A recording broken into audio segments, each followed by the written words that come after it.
नमस्कार साथियों, the higher stenographer channel पर आप सभी का बहुत बहुत स्वागत है।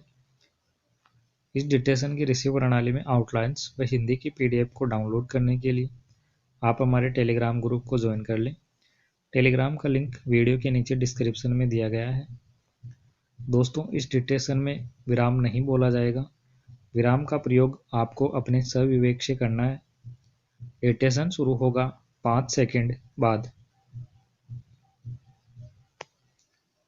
यस, शुरू।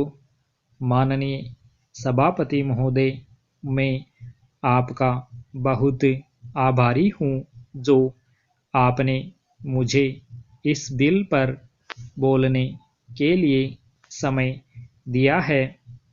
यह जो बिल सहकारिता समिति को एक समिति में भेजने का निश्चय किया गया है, जिस पर कल से बहस हो रही है, उस पर मैं आपके आदेश से कुछ कहना चाहता हूँ।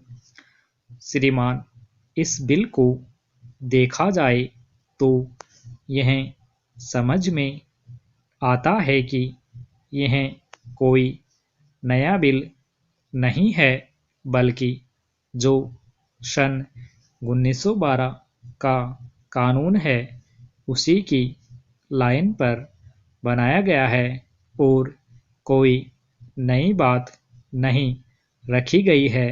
पैराग्राफ। श्रीमान, इसमें सहकारी खेती की बात रखी गई है।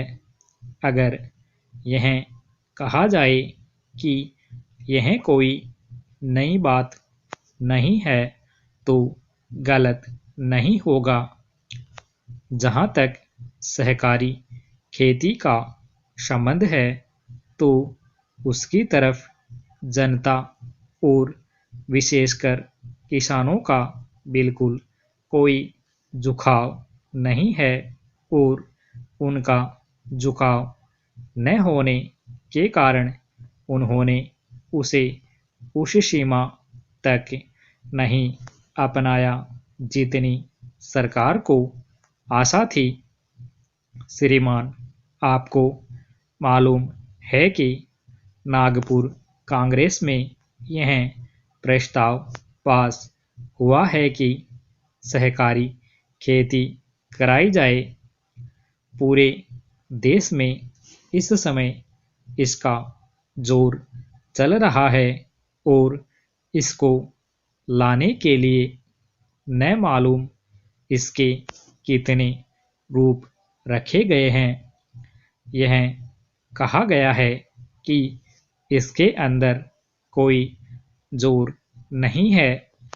अभी एक माननीय सदस्य कह रहे थे कि राजनीतिक पार्टी के लोग यहाँ पर सहकारिता के संबंध में कुछ कहते हैं और बाहर किसानों से कुछ और ही कहते हैं। वे किसी से यह भी कहते हैं कि तुम्हारी जमीन छिन जाएगी। मैं यह निवेदन करना चाहता हूँ कि यह जो कहा गया है और किसानों के अंदर जो भावना पैदा होती है वह इस बिल से साफ स्पष्ट होती है कि वह गलत भावना नहीं है। मैं यह जानता हूँ कि जब किसान पार्टी का जोर बढ़ा और किसानों की आवाज़ ऊंची हुई तो सरकार ने और हमारे नेताओं ने यह कहना शुरू कर दिया कि हम सहकारी खेती को किसानों के ऊपर लादना नहीं चाहते, बल्कि यह तो किसानों की इच्छा पर है। लेकिन इसके साथ ही साथ एक बात मैं पहले भी निवेदन कर चुका हूँ और फिर भी निवेदन करना चाहता हूं कि नेताओं का अपना विचार होना चाहिए। किसी सभा में जब यह कहा गया कि यह जो सहकारी खेती शुरू की गई है, यह तो अंत में सामूहिक खेती की तरफ ले जाएगी। विराम। स्टॉप।